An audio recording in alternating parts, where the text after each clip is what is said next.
"Mama, perutku sakit. Aku nggak bisa sholat." Suara lirih itu keluar dari mulut kecil seorang anak laki-laki bernama Rizam, berusia 7 tahun. Tubuhnya gemetar. Pelipisnya berkeringat deras meski cuaca di luar cukup dingin. Waktu menunjukkan pukul 5 sore. Azan maghrib baru saja berkumandang di musola belakang rumah. Hani, ibunya, tersentak. Ini sudah ketiga kalinya Rizam mendadak sakit saat waktu sholat tiba. Sebagai seorang ibu yang cukup taat, Hani selalu membiasakan anaknya untuk mengenal dan mencintai sholat sejak dini. Tapi kejadian akhir-akhir ini sungguh aneh. Setiap kali ia menyuruh Rizam mengambil air wudhu, anak itu mengeluh kesakitan. "Apa kamu masuk angin? Nah, tadi siang kamu main panas-panasan, ya?" Rizam hanya menggeleng. Wajahnya pucat.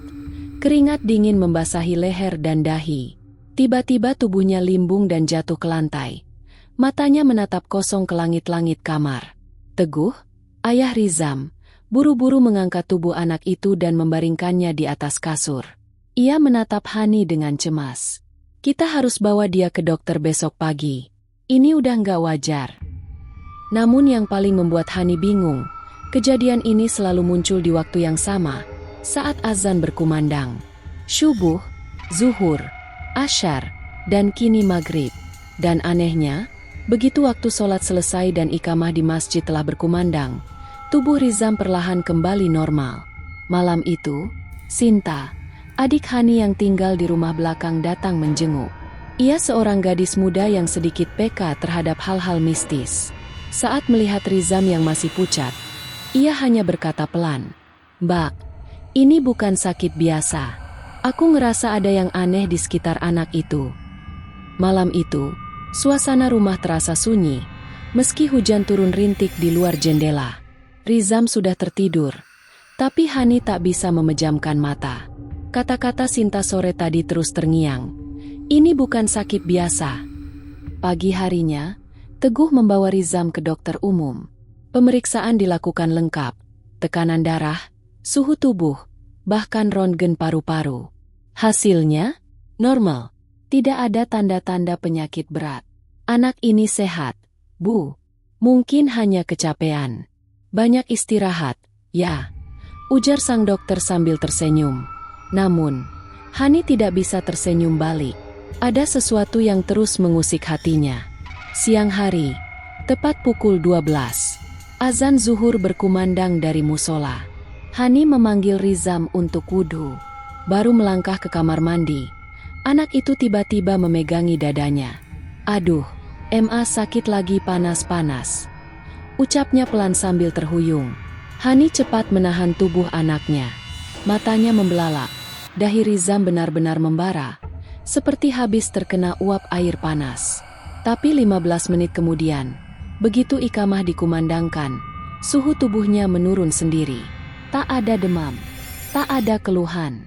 Bahkan Rizam sempat minta makan es krim. "Ma, aku udah sehat. Mau main, ya?" Hani tertegun. Rasanya seperti mimpi buruk yang diputar ulang setiap waktu sholat. Malam harinya, Sinta mendatangi rumah dengan membawa 2 lembar kain kecil dan sebuah botol kecil berisi air putih. "Aku minta izin coba doain, Mbak. Aku nggak bisa apa-apa, tapi tadi pas aku sholat Isya, aku mimpi aneh." Hani menatap adiknya dengan serius. "Mimpi apa?" "Aku lihat anakmu duduk di pojok musola." Wajahnya bukan wajah Rizam. Matanya merah, tubuhnya dililit semacam tali hitam. Lalu ada suara, bilang begini, "Dia anak perjanjian dan dia tidak boleh bersujud." Teguh yang ikut mendengar langsung berdiri. "Jangan main-main, Sin. Anak kecil kok dijadikan perjanjian segala." Tapi Hani tidak marah. Ia justru mulai merasa bahwa semua yang terjadi bukan hal biasa. Ada sesuatu yang berusaha menghalangi anaknya dari sholat. Tapi apa? Siapa? Dan kenapa? Hari-hari berikutnya, Hani dan Teguh seperti dipenjara oleh kegelisahan. Setiap waktu sholat tiba, mereka dilanda kecemasan luar biasa. Bukan karena malas ibadah, justru karena mereka takut melihat penderitaan anak mereka sendiri. Rizam, yang seharusnya mulai belajar sholat 5 waktu, justru tersiksa setiap kali ingin melakukannya. Teguh memutuskan untuk mencari jawaban yang lebih pasti. Ia membawa Rizam ke rumah sakit besar di kota. Mereka menjalani pemeriksaan lengkap, darah, jantung, otak, bahkan MRI. Semua hasilnya bersih, tidak ada kelainan. Tidak ada alasan medis yang bisa menjelaskan mengapa Rizam bisa mendadak demam dan menggigil saat azan. Secara fisik, anak ini sehat. Mungkin ini hanya reaksi psikis, kata psikiater anak yang mereka temui. Tapi jawaban itu sama sekali tidak memuaskan hati Hani. Hari keempat, saat azan subuh berkumandang, Rizam kembali kejang. Tubuhnya seperti melawan sesuatu yang tak terlihat. Hani menangis sambil memeluk anaknya. Ya Allah, kalau memang ada yang bersembunyi dalam tubuh anakku, keluarlah, jangan siksa dia. Namun tak ada jawaban, tak ada perubahan. Yang membuat Hani semakin ketakutan. Setiap kali Rizam ingin sholat dan dia paksakan untuk berdiri menghadap kiblat, anak itu justru mengeluarkan suara aneh dari mulutnya. Serak, berat, dan bukan suara Rizam. Jangan ajari dia sujud. Dia milik kami. Sinta yang menyaksikan kejadian itu langsung menangis. Ia mencium punggung Rizam dan membaca istighfar berkali-kali. Malamnya, Sinta membawa Hani menemui seorang guru ngaji tua yang juga dikenal sebagai ustaz dan ahli ruqyah, Ustaz Muhtar. Wajahnya teduh, suaranya pelan tapi dalam.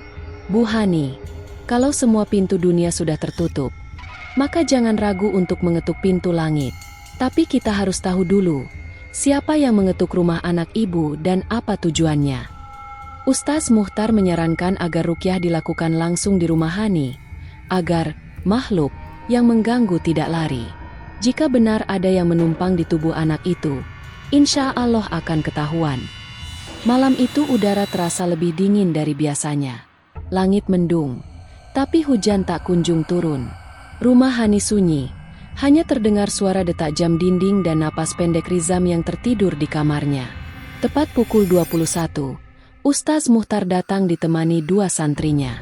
Wajah beliau tenang, namun sorot matanya tajam. Ia menatap Rizam yang sedang meringkuk di atas kasur sambil membaca surat Al-Baqarah pelan-pelan. Insya Allah, tidak ada yang lebih kuat dari ayat Allah, ucap Ustaz Muhtar sambil menepuk bahu Teguh. Ritual ruqyah dimulai. Ruangan dimatikan lampunya. Hanya cahaya temaram lampu minyak yang dibiarkan menyala. Ustaz Muhtar duduk di sisi Rizam, sementara Sinta, Hani, dan Teguh duduk agak menjauh, menyaksikan dengan jantung berdegup kencang. Ayat-ayat suci mulai dilantunkan. Surat Al-Fatihah, Al-Baqarah ayat 15, lalu berlanjut ke ayat kursi dan 3 kul. Awalnya tak terjadi apa-apa. Tapi setelah beberapa menit, tubuh Rizam mulai mengejang. Wah, berhenti. Tapi yang mengucap bukan suara anak kecil. Suaranya berat, dalam, dan menggeram. Wajah Rizam berubah merah keunguan. Tangannya mencakar udara, dan matanya terbuka, namun putih semua. Diam, jangan sentuh aku dengan ayat-ayat itu. Ustaz Muhtar tetap melanjutkan bacaannya.